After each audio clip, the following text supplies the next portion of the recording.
हमारे चैनल को सब्सक्राइब करें और बेल आइकन दबाएं। तुम कायर हो, कायर। तुम सिर्फ बातें कर सकते हो, सिर्फ बातें। तुम्हें कुछ नहीं आता है। दम है तो कुछ करो, करो कुछ। तुम्हें मेरी आवाज आ रही है?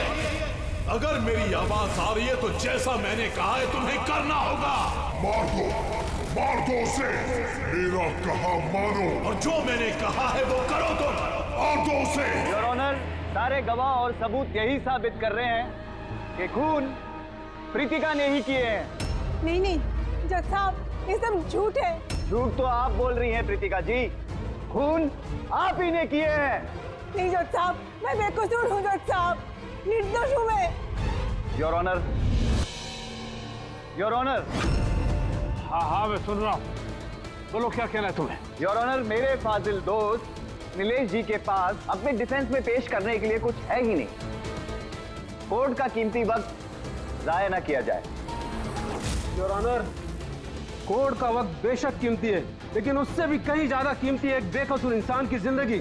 मैं ये साबित कर दूंगा। मेरा कहा मानो और जो मैंने कहा है वो करो। Order order. फैसला सुनाने से पहले अदालत 2 घंटे के लिए स्थगित की जाती है।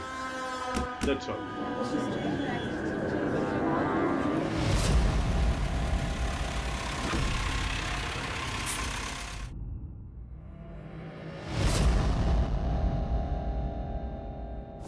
श्रीकांत, तुम्हें उसे मारना होगा। तुम कर सकते हो ये। उसे जिंदा रहने का कोई हक नहीं है। उसका मरना जरूरी है। मार दो।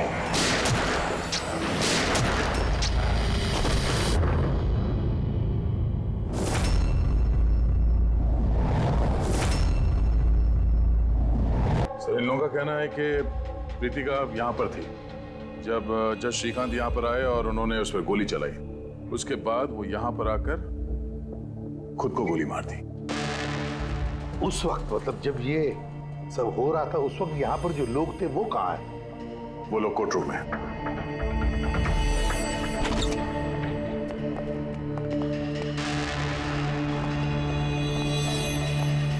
जरा डिटेल में बताइए क्या हुआ यहाँ पर।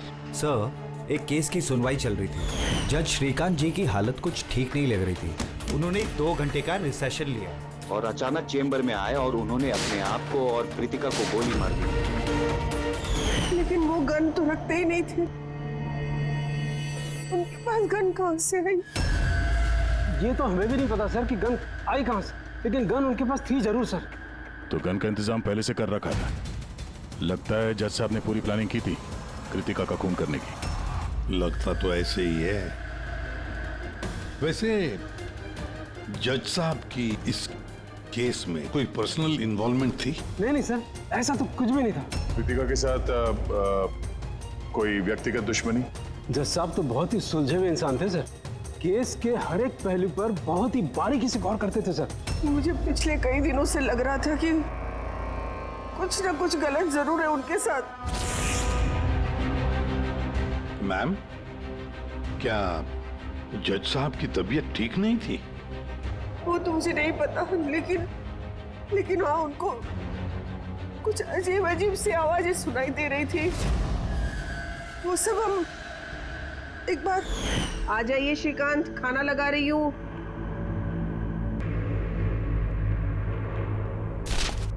इन पड़ोसियों की जुबान पे लगा भी नहीं, जब देखो अनाप शनाप बकते रहते हैं। अरे क्या हुआ श्रीकांत, इतना क्यों चिढ़ रहे हो? पहले जाके इन पड़ोसियों का मुंह बंद करो, नहीं सुननी मुझे उनकी बकवास। कैसी बातें कर रहे हो श्रीकांत? पड़ोसी के बेचारे पिछले 1 महीने से लंदन गए हुए और उनकी आवाज यहाँ तक कैसे आ सकती है? कुछ भी बात कर रहे हो आप श्रीकांत। कौशल, पता नहीं श्रीकांत को क्या हो गया है, कुछ अजीब सा बिहेव कर रहे हैं। और पता है तुम्हें, उसे पड़ोसियों की आवाज सुनाई दे रही है जबकि वो घर बंद है, वहां पे कोई नहीं है। किसे बता रही हो? किसे बता रही हो? और तुम क्या समझती हो? तुमसे झूठ बोल रहा हूं मैं? पूरा बात ऐसे, नाटक बंद करो। बताओ, तुम लोगों ने इस घर में क्या छुपा रखा है? बताओ मुझे, बताओ। मैं सब जानता हूं, सब जानता हूं मैं। तुम मुझे पागल बनाने की कोशिश कर रही हो ना? हैं? श्रीकांत, ये तुम्हें क्या हो गया है? हाँ, अपनी हालत देखो क्या बना के रखी है।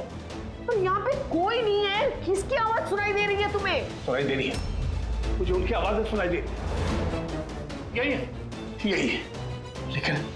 लेकिन मैं किसी की नहीं सुनूंगा, किसी की नहीं सुनूंगा। कहीं उन्हें कोई दिमागी बीमारी तो नहीं थी?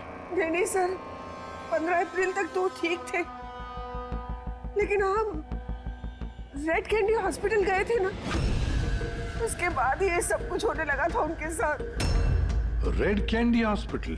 जी सर, इस हॉस्पिटल में चल के पता करते हैं कैसा क्या हुआ था वहां पे कि ये जज साहब अचानक ऐसा बर्ताव करने लगे। सर, इस केस में आखिर बचा ही क्या है? जिस आदमी ने खून किया उसी ने अपने आप को मार लिया। वही तो पता लगाना है ना फ्रेडी, वही तो पता लगाना है कि एक जज ने अपने सामने वाले आरोपी को गोली क्यों मार दी, खून क्यों किया, और तो और उसके बाद में अपने आप पर भी गोली चलाई। क्यों?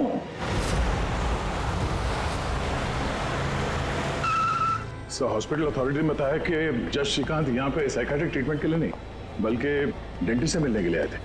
कौन है डेंटिस्ट? कौन है? Sir, doctor Raman. Hello sir, बताइए मैं आपकी क्या मदद कर सकता हूँ? फिलहाल तो आप डॉक्टर रमन को बुलाइए और उनके असिस्टेंट को भी। डॉक्टर रमन, 15 अप्रैल को जज श्रीकांत आपसे मिलने आए थे ना यहाँ? जी हाँ सर, लेकिन सर उनकी मौत से मेरा क्या लेना देना? मुझसे सवाल क्यों? देखिए, हम बस ये जानना चाहते हैं, जब वो आपसे मिले थे तो वो दिमागी तौर से बीमार लग रहे थे? नो सर, मुझे तो ऐसा कुछ नहीं लगा। सर, उनको दिमाग की कोई बीमारी नहीं है और 9 साल से डॉक्टर रमन के पेशेंट है वो। 9 साल से? मतलब आप लोग उसके बारे में बहुत कुछ जानते होंगे। बहुत कुछ नहीं सर, सब कुछ। कुछ और क्या जानते हैं जरा बता सकते हैं? सर, अभी बताने के लिए तो सिर्फ इतना ही है कि वो बहुत शॉर्ट टेम्पर्ड थे, बहुत जल्दी उन्हें गुस्सा आ जाता था, but he was not delusional. अगर उन्हें कोई दिमागी बीमारी नहीं थी तो फिर उन्हें वो आवाजें क्यों सुनाई दे रही थी? क्या हुआ क्या था उन्हें? पर सर, आप इसमें मेडिकल एक्सप्लेनेशन क्यों ढूंढ रहे हैं? हम लोग इतने मेडिकल एक्सप्लेनेशन क्यों ढूंढ रहे हैं? दया, कोई भी आम इंसान ऐसे ही अचानक से उठकर किसी पर गोली चलाता है, क्या ये नॉर्मल हो सकता है? नहीं, कुछ ना कुछ तो गड़बड़ जरूर है, कुछ तो हुआ है, पर क्या?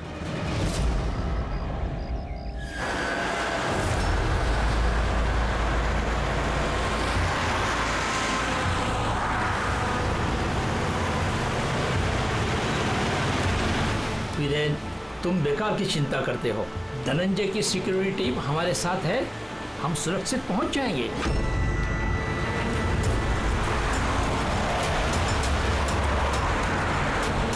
वो बात तो ठीक है, लेकिन आपको धमकियां मिल रही हैं। देखो वीरेन, हमारे कामों में धमकियां मिलती रहती है और ऐसी धमकियों से मुझे डर नहीं लगता है। देखो, डर तो मुझे भी नहीं लग रहा, क्योंकि मुझे धनंजय और उसकी टीम पे पूरा भरोसा है।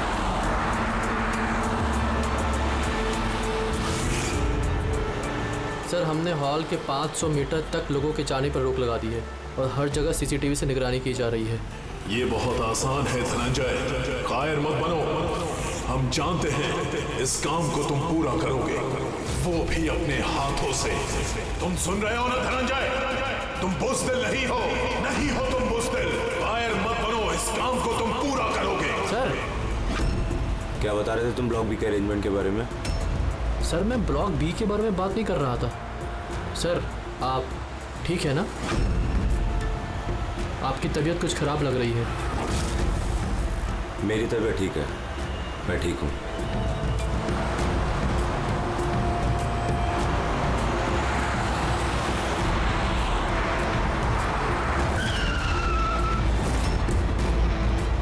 धनंजय, तुम्हें उसे मारना होगा। खत्म कर दो उसे, मार दो धनंजय, मार दो। गाड़ी रोको।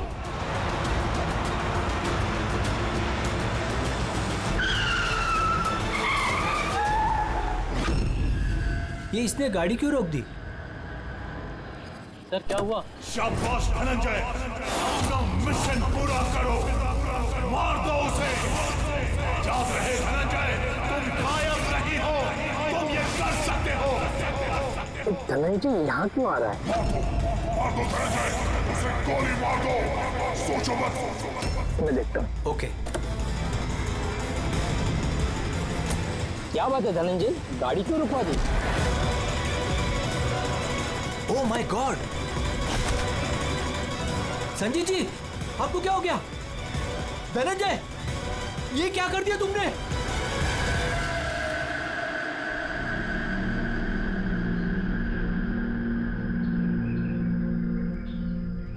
नेताजी के सिक्योरिटी का इंचार्ज वही था? जी सर, धनंजय जी वही इंचार्ज थे। कमाल है सर, जिसे बॉडीगार्ड रखा है उसी ने मार दिया। नेताजी को मारने की कोई खास वजह? सर ये तो धनंजय जी ही बता पाएंगे।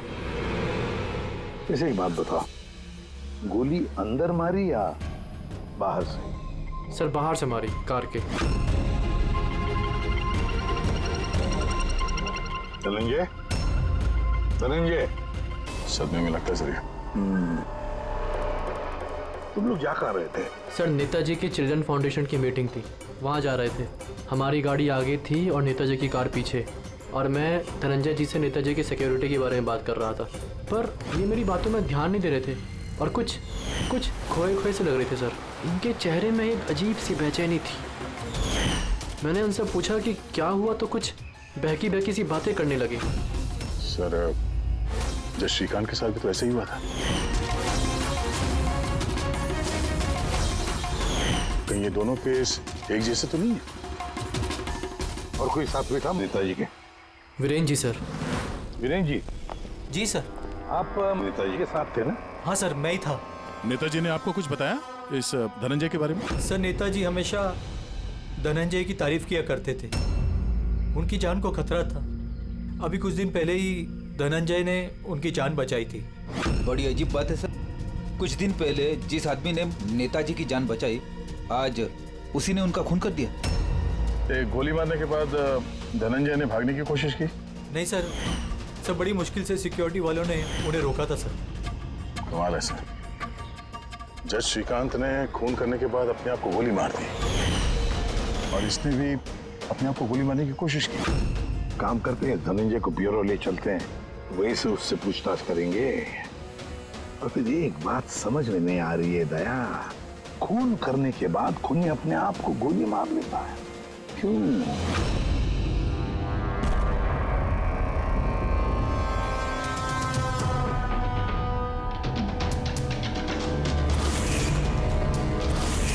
बस डॉक्टर बीना ये क्रिमिनल साइकोलॉजी में रिसर्च कर रही है। हाँ, इन्हीं दोनों केस के बारे में बता दिया? Yes boss.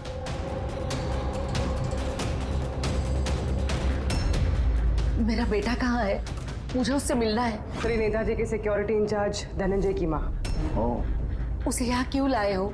देखिए, आपके बेटे ने नेताजी का खून किया है। जी नहीं, मेरा बेटा किसी की हत्या नहीं कर सकता।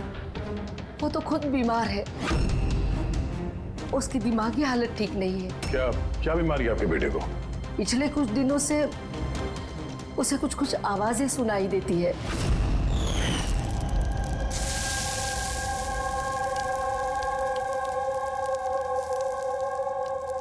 धनंजय, क्या बात है बेटा?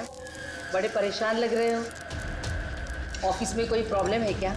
कोई टेंशन? 2 दिनों से तुम मेरे साथ भी ठीक से बात नहीं कर रहे हो। कोई तो है यहाँ। सुनो ना, मैं तुम्हारी फेवरेट सब्जी बना रही हूँ, पालक की। इस घर में कोई तो है जो मुझसे बात कर रहा है। अरे मैं ही तो बड़बड़ा रही हूँ, दूसरा कौन बात करेगा घर में?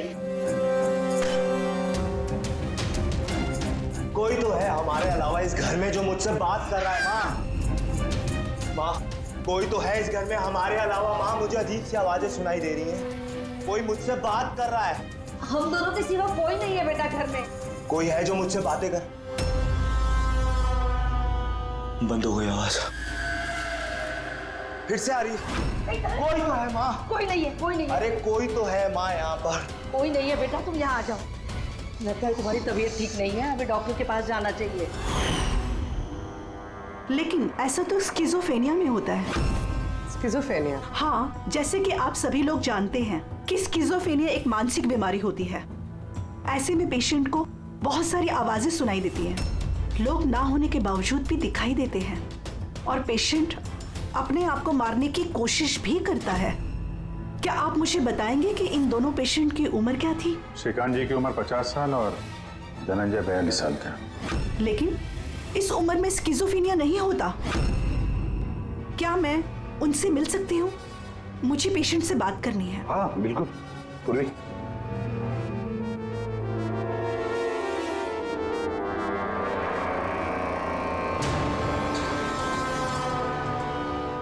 धनंजय, तुमने संजीत को क्यों मारा? मैं कुछ पूछ रही हूँ। धनंजय, तुमने संजीत को क्यों मारा? मुझे कुछ आवाजें सुनाई दे रही थी जो मुझे उकसा रही थी। कह रही थी कि मैं बुज़दिल हूँ, कायर हूँ, मैं किसी का खून नहीं कर सकता। और उस आवाज ने मुझे इतना उकसाया कि मैंने खून कर दिया।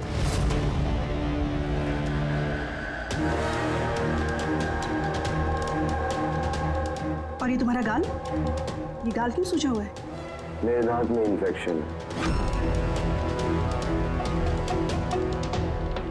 जज श्रीकांत, उनके दांत में भी इन्फेक्शन था सर? मेरे बेटे के भी दांत के इलाज के बाद ही उसकी तबीयत खराब रहने लगी। क्या? दांतों का इलाज करवाया उसके बाद में तबीयत खराब हो गई? किस डेंटिस्ट के पास इलाज करवा रहा था वो? Doctor Raman, red candy hospital. Red candy hospital गए थे ना, उसके बाद ये सब कुछ होने लगा था उनके साथ। है ना बड़ा अजीब कोइंसिडेंस। धनंजय और श्रीकांत दोनों का भी दांत का प्रॉब्लम, दोनों का डेंटिस्ट भी एक, और ट्रीटमेंट के बाद दोनों की तबीयत भी बिगड़ जाती है। ये कैसा कोइंसिडेंस? गड़बड़ है, बहुत बड़ी गड़बड़ है। इस धनंजय और जज श्रीकांत के दांतों का एक्सरे निकलवाओ, पता तो चले सारा चक्कर है क्या।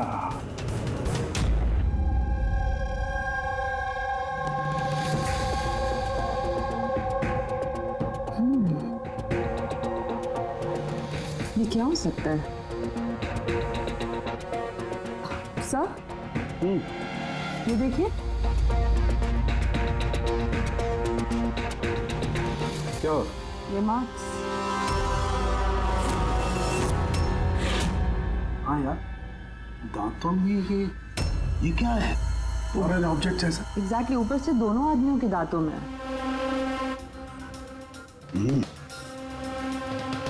दोनों आदमियों के दांतों में कुछ फॉरेन बॉडी जैसा कुछ। क्या हो सकता? तारिका, एक काम करो, एसीपी साहब को फोन कर दो, उन्हें बोल दो कि केस की जड़ मिल गई है।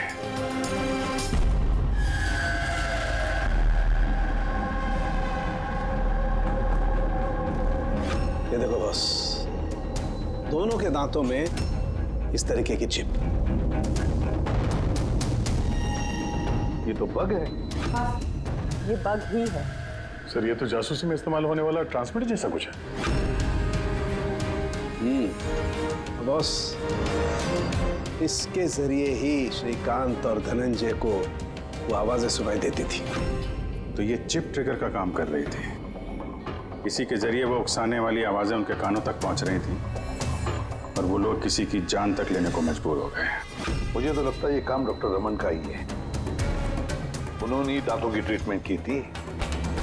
पूछताछ करनी पड़ेगी डॉक्टर रमन से, और एक एक्सपर्ट को भी बुलाओ। ट्रांसमीटर के बारे में पूरी जानकारी लेते हैं उससे। डॉक्टर रमन, दांत में ट्रांसमीटर लगाने का काम कब से शुरू कर दिया आपने? ट्रांसमीटर? हाँ। किस ट्रांसमीटर की बात कर रहे हैं आप सर? उसी ट्रांसमीटर की बात कर रहे हैं जो जज श्रीकांत और सिक्योरिटी ऑफिसर धनंजय के दांत में फिट किया गया था। देखिए, मेरा यकीन कीजिए, मैंने कोई ट्रांसमीटर नहीं लगाया है। ये क्या बकवास कर रहे हैं आप? डॉक्टर साहब, दांतों में ट्रांसमीटर क्यों लगवाएंगे? सर, आप हमारे हॉस्पिटल को बर्बाद करने पे तुले हैं। डॉक्टर रमन हमारे हॉस्पिटल के जिम्मेदार डॉक्टर हैं सर। ये इस तरह का काम हरगिज नहीं कर सकते। और इस तरह का काम यहाँ पे हुआ तो है। हमें श्रीकांत और धनंजय के दांत से ये ट्रांसमीटर मिला है और इन्हीं ट्रांसमीटर्स की वजह से वो दोनों भी स्किज़ोफ्रेनिक बन गए। सर वो दोनों मेरे बहुत पुराने पेशेंट हैं। श्रीकांत 9 साल और धनंजय 2 साल। सर भला मैं अपने पेशेंट के साथ ऐसा क्यों करूं?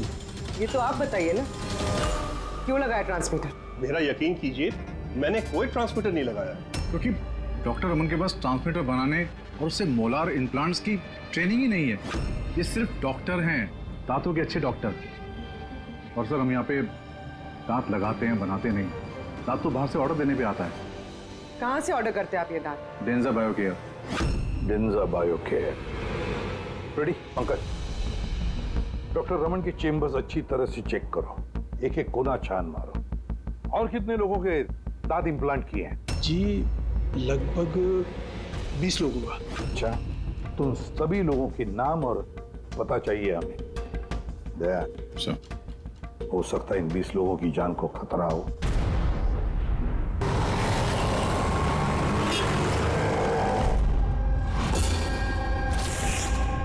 कुछ समझ में आ रहा है? हाँ सर, कुछ कुछ समझ में आ रहा है। यही कि ये ट्रांसमीटर जितना छोटा है उतना ही पावरफुल है। कितनी रेंज है इसकी? सर इसकी रेंज यही कोई 15 से 20 मीटर है। यानी अगर इस ट्रांसमीटर से किसी को कम्युनिकेट करना है तो उसे 15 से 20 मीटर के दायरे में रहना होगा। इसकी फ्रीक्वेंसी हम लोग ट्रैक कर सकते हैं? बिल्कुल ट्रैक कर सकते हैं, लेकिन उसके लिए हमें पहले ये जानना होगा कि ये ट्रांसमीटर कितने हर्ट्ज पे काम करता है। तो पता लगाओ कितने हर्ट्ज पे काम करता है ये, क्योंकि फ्रीक्वेंसी हमारे लिए बहुत जरूरी है। जहाँ पर ये फ्रीक्वेंसी एक्टिव होगी वहीं पर हमारा खोज ही होगा। ठीक है सर, आप थोड़ा सा वक्त दे दीजिए, मैं जल्दी पता लगाने की कोशिश करता हूँ। ठीक है। ये कहानी आके रुक जाती डॉक्टर रमन के नाम पर। सारा का सारा शब्द डॉक्टर रमन पे ही है। लेकिन सर वो अपने पुराने पेशेंट का खून क्यों करेगा?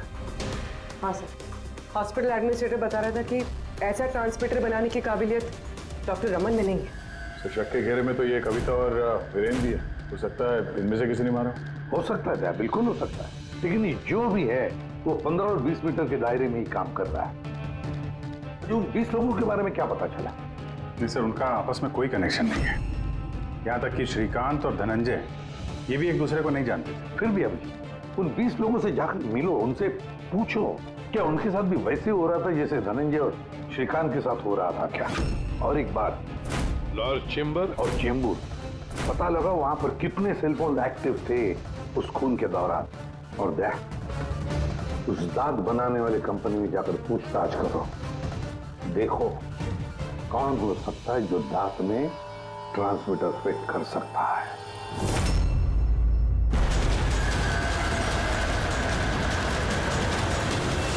विनय आपका ही नाम है?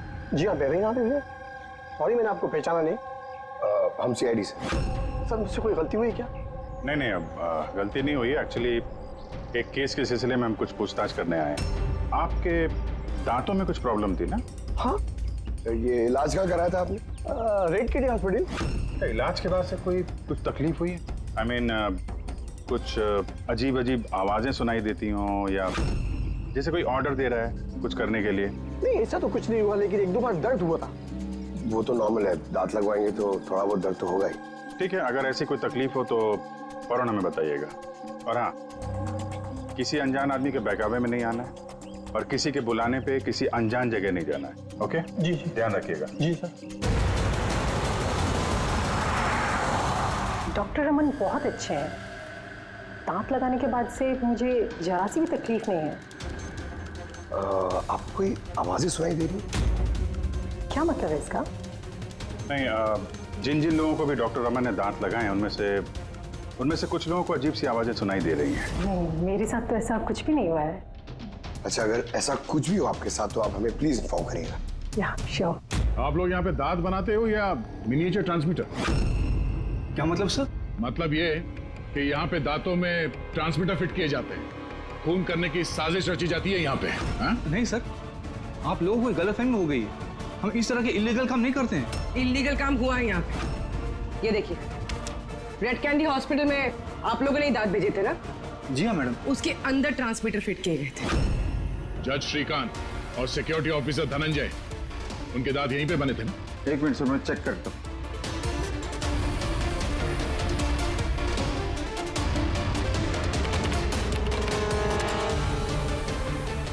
हाँ सर, दांत तो यही बने हैं, लेकिन अगर वो हमारी एम्प्लॉय रूपाली होती जिसने ये दांत बनाए हैं तो सच्चाई पता चल जाती।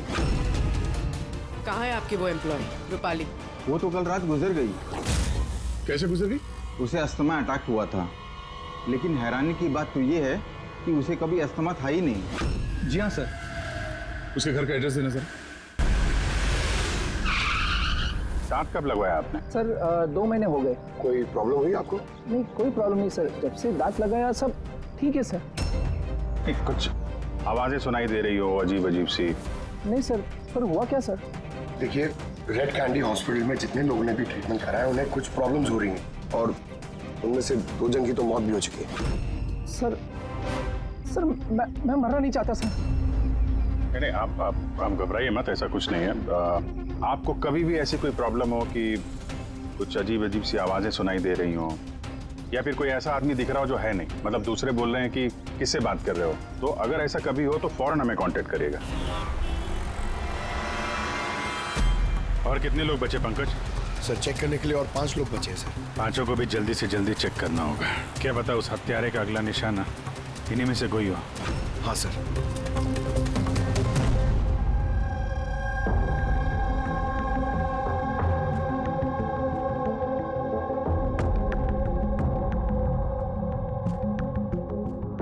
हाँ भाई, पता चला कि नहीं कुछ? सर मैं ऑलमोस्ट पहुंच गया, बस थोड़ी सी देर और सर। जज श्रीकांत और संजीत का संबंध है सर। अच्छा, कैसा संबंध है? सर ये केस फाइल देखिए। 2009 में एक डॉक्टर रिसर्च कर रहे थे, लेकिन उसकी ग्रांट नेताजी संजीत ने कैंसिल कर दी। और इस डॉक्टर का प्रैक्टिस करने का लाइसेंस कैंसिल किया नेताजी संजीत ने और उसे सजा सुनवाई जज श्रीकांत। नाम है डॉक्टर ललित। सर ये डॉक्टर ललित है कौन? पता लगाना पड़ेगा ये डॉक्टर ललित है कौन और किस बात पर रिसर्च कर रहा था। तो आपकी बेटी ने टूथ इम्प्लांट करवाया था? हाँ, अभी 2 दिन पहले ही कराया था इम्प्लांट रेड कैंडी हॉस्पिटल से। सर जिस दिन से टूथ इम्प्लांट करवाया है अजीब अजीब बातें करती है और बहुत डरी हुई भी है। मॉम, क्या हुआ, कुछ चाहिए? कोई आया क्या घर में? कोई भी तो नहीं। नहीं मॉम, कोई तो है घर में। मैं हूँ, तुम हो और पापा तो हांगकांग में है, और कोई आएगा तो बेल बजाएगा ना। बेल भी तो नहीं बजी है। पता नहीं मॉम क्या हो रहा है, जब से सोकर उठी हूँ ऐसा लग रहा है कि घर में कोई है और मेरे बारे में अजीब अजीब सी बातें कर रहे हैं मुझसे। समझ में नहीं आ रहा है। मेरी तबीयत तो ठीक है। कोई सपना देखा क्या? नहीं मॉम, कोई सपना नहीं देखा। लगता है मेरे कान बज रहे हैं। मॉम प्लीज एक काम करो, मुझे 1 कप चाय दे दो मेरे रूम में, मेरा सर घूम रहा है। तो अभी जिया कहाँ है? उसे मैंने साइकियाट्रिस्ट के पास भेजा है, बैंड्रा। देखिए आप उस साइकियाट्रिस्ट का एड्रेस दीजिए, हमारा अभी उससे मिलना बहुत जरूरी है। नंबर ले लो। जिया, आज तुम्हें वो काम खत्म करना है। तुम्हें उसे किसी भी हालत में मारना है। जिंदा मत छोड़ना उसे, मार दो उसे। आज उसका अंत होना ही चाहिए।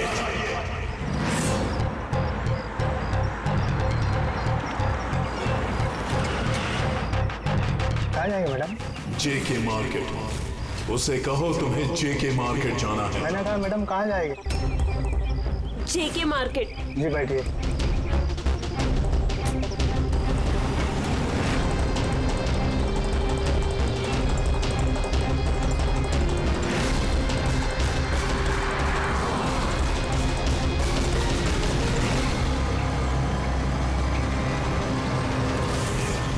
तुम डरपोक हो तुम, कुछ नहीं कर सकती तुम, 1 नंबर की डरपोक हो। चुप, मैं डरपोक नहीं हूँ और मैं किसी को नहीं मार सकती। मैडम आपने मुझसे कुछ कहा?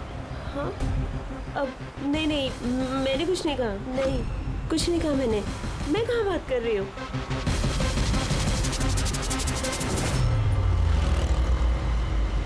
जिया, तुम्हें उसे मारना होगा। तुम उसे जिंदा नहीं छोड़ सकती। तुम्हें उसे मारना होगा जिया, मारना होगा तुम्हें। नहीं, मैं किसी का खून नहीं करूंगी। रुका भी नहीं। अरे भैया, गाड़ी क्यों रोक दी? मैडम, गाड़ी आगे नहीं जाएगी। क्यों नहीं जाएगी? मैंने कहा ना मैडम, गाड़ी आगे नहीं जाएगी। अगर ले जाना ही नहीं था तो बैठाया क्यों? मैडम, आप उतरती है या मैं गाड़ी से उतर जाऊं?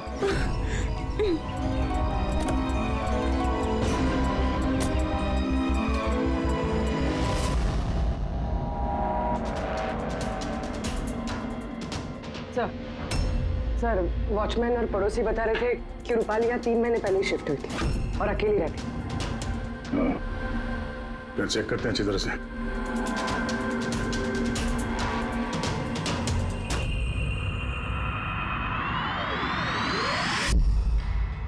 ये क्या है?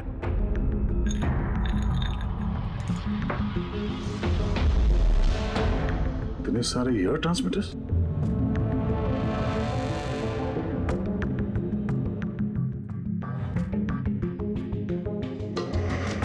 डॉक्टर रमन की पेशेंट्स की पूरी डिटेल्स भी है इसमें। ये देखो। सर, ये जिया तो वही है जिसके बारे में अभिजीत सर ने हमें बताया था। सर, ये रूपाली, ये कहीं किसी की कठपुतली तो नहीं थे? हो सकता है।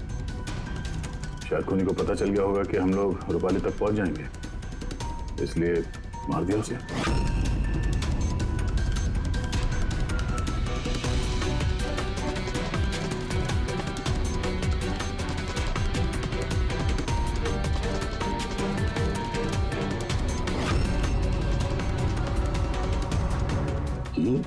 ये नेताजी, संजीत, वीरेन और जिया, इन तीनों के चेहरे पे रेड सर्कल। नेताजी के चेहरे पे क्रॉस मारा हुआ। नेताजी तो मारे गए, अब बचे ये वीरेन और ये जिया। मतलब अगला नंबर इनका है।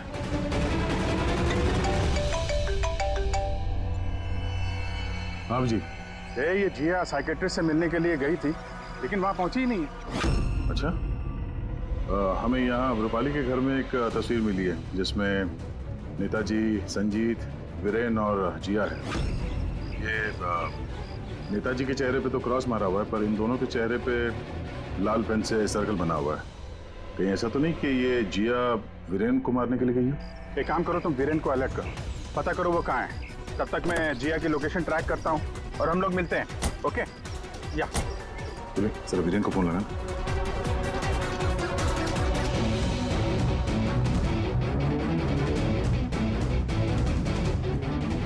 सर, वीरेन का फोन तो बंद है। सर, मिल गया। हाँ सर, ये ट्रांसमीटर 1.8 मेगाहर्ट्ज से 2 मेगाहर्ट्ज के बीच में काम करता है। ग्रेट। 1.8 मेगाहर्ट्ज से 2 मेगाहर्ट्ज पर। हाँ सर। दया, मेरी बात ध्यान से सुन लो। हाँ, पहले तो फ्रेडी ने कमाल कर दिया है। हाँ, रिसर्च करके ऐसा नाम निकाला है जिसका कनेक्शन इस नेताजी संजीत और जज श्रीकांत के साथ है। उस आदमी का नाम है डॉक्टर ललित। हाँ, डॉक्टर ललित। यस, मुझे तो ये डॉक्टर ललित ही बहुत गड़बड़ लग रहा है दया। मुझे तो उसी पे शक होने लगा है, क्योंकि डॉक्टर ललित का कुछ साल पहले इस नेताजी संजीत ने प्रैक्टिस करने का लाइसेंस कैंसिल कर दिया था, और फिर इस डॉक्टर ललित को जज श्रीकांत ने सजा सुनवाई। और हुआ क्या? पहले खून हुआ जज श्रीकांत का, और फिर उसके बाद में नेताजी संजीत मारा गया। ये खून कौन कर सकता है? ये डॉक्टर ललित ही कर सकता है। उसी का कनेक्शन है इन दोनों के साथ। बस अब डॉक्टर ललित जिस फ्रीक्वेंसी पर ऑपरेट करता है वो फ्रीक्वेंसी भी पता चल गई। हाँ, टेक्नो एक्सपर्ट ने ये बता दिया है, 1.8 मेगाहर्ट्ज से लेके 2 मेगाहर्ट्ज तक। बस अब इस फ्रीक्वेंसी पर हम टैप करेंगे डॉक्टर ललित को, पता चलेगा ये डॉक्टर ललित किस किस से बात करता है और क्या बातें करता है। और दया, ये रेडियो फ्रीक्वेंसी 1.8 मेगाहर्ट्ज से 2 मेगाहर्ट्ज हमारे सारे पुलिस स्टेशन और रेडियो लाइन्स को बता दो। अब देखते हैं कब तक भागता है ये डॉक्टर ललित।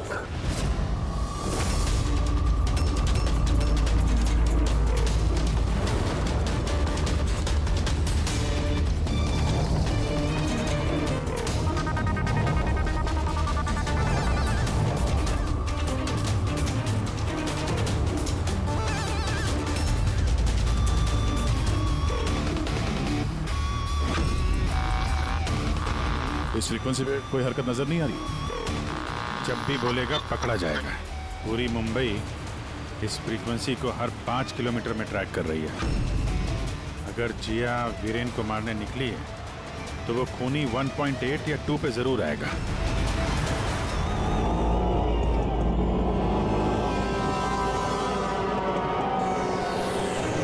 जाओ जिया, अपने काम को अंजाम दो।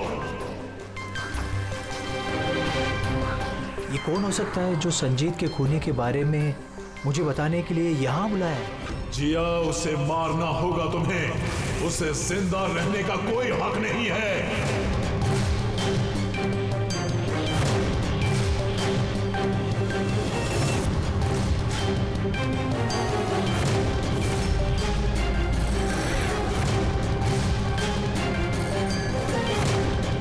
ज्यादा सोचो मत, मार दो जिया, उसे मार दो।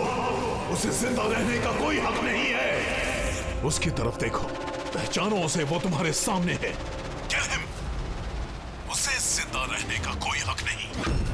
उसी की आवाज है, फ्रीक्वेंसी लोकेट करो। देखो, अपनी बैग से गन निकालो।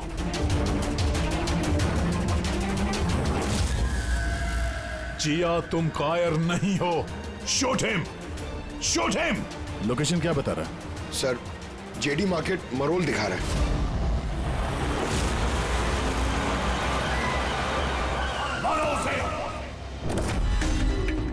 ये मुझे क्यों मारना चाहती थी? किसी ने मुझे फोन करके बुलाया कि संजीत की खूनी के बारे में बताने वाली थी। घबराइए नहीं, ये सब एक प्लान था। आप अभी सेफ है, आप जा सकते हैं। Okay sir, thank you. तो खूनी यहीं कहीं होगा। भीड़ में मिक्सअप हो गया है। सिग्नल यहीं है, देखते हैं।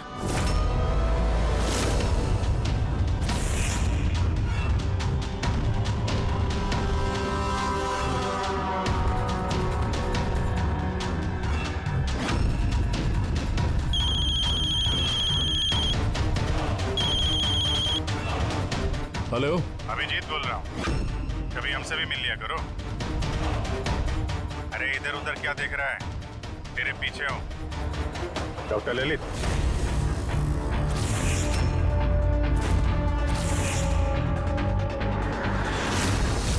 हॉस्पिटल के एडमिनिस्ट्रेटर पवन। मुजरिम चाहे कितने भी नाम बदल ले, चाहे कितने भी भेष बदल ले, एक ना एक दिन शिकंजे में फंस ही जाता है। क्यों? चलो।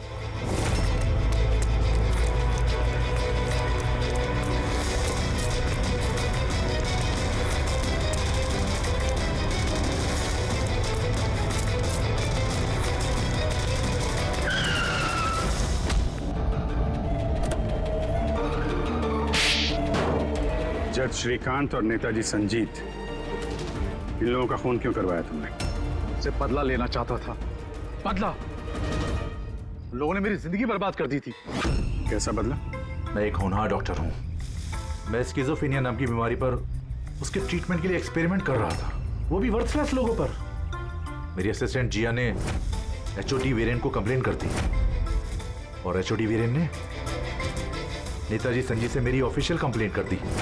और नेताजी संजीत ने तुम्हारा ये एक्सपेरिमेंट रुकवा दिया? हाँ, मेरा प्रोजेक्ट बीच में ही रुक गया। तो फिर जेल किस लिए गए थे तुम? मेरी लापरवाही की वजह से एक आदमी की मौत हो गई थी। जज श्रीकांत ने मुझे बिना कुछ सोचे समझे 10 साल की सजा दे दी। मेरे डॉक्टर होने का रुतबा छीन गया मुझसे। तो इन लोगों को मार के अपना खोया हुआ रुतबा हासिल कर रहे थे तुम। रमन और रूपाली, इन दोनों का क्या इन्वॉल्वमेंट था? जेल से बाहर आने के बाद मैंने अपने दुश्मनों को ट्रैक करना शुरू कर दिया। मैं उनके अंदर एक डिवाइस फिट करना चाहता था जिससे उनको कुछ पता ना लगे। डॉक्टर रमन और रूपाली मेरी इसमें मदद कर रहे थे। उन लोगों ने कैसी मदद की? जब श्रीकांत और जिया को दांतों में प्रॉब्लम थी, वो अपने चेकअप के लिए डॉक्टर रमन के क्लिनिक पे जाते थे। नेताजी संजीत के दांतों में कोई प्रॉब्लम नहीं थी, बल्कि उनके बॉडीगार्ड धनंजय को दांतों में प्रॉब्लम थी। मैंने उसे फ्री डेंटल चेकअप का लालच दिया और डॉक्टर रमन के क्लिनिक पे भेज दिया। डॉक्टर रमन ने उन्हें नया दांत लगाने की सलाह दी और मेरे कहने पे रूपाली ने उनके दांतों में डिवाइस फिट कर दिया। और रूपाली सब करने के लिए मान गई? हाँ, क्योंकि मैं रूपाली से प्यार करता था। हम दोनों ने मिलकर एक डेंटल क्लिनिक खोला था। रूपाली इस काम में मेरी मदद कर रही थी। तो फिर उसका खून क्यों किया तुमने? क्योंकि जब श्रीकांत और नेताजी के मरने से आप उस तक पहुंच जाते और वो मेरा नाम ले देती, इसलिए मैंने उसे हमेशा हमेशा के लिए चुप करा दिया। फिर बदला लेने के लिए क्या कुछ नहीं किया तुमने? इतनी सफाई से खून किए तो फायदा क्या हुआ? आखिर में पकड़े गए ना? मेरा मिशन किसी को मारना नहीं था सर, मैं बस अपने आप को जीनियस साबित करना चाहता था। मैं चलते फिरते इंसानों को हथियार बना सकता था। अगर यही दिमाग किसी अच्छे काम में लगाते तो आज मुजरिम नहीं बनते और जिंदगी भर जेल की सलाखों के पीछे सड़ते नहीं। For more updates, subscribe to our channel, click the show links and enjoy watching the videos.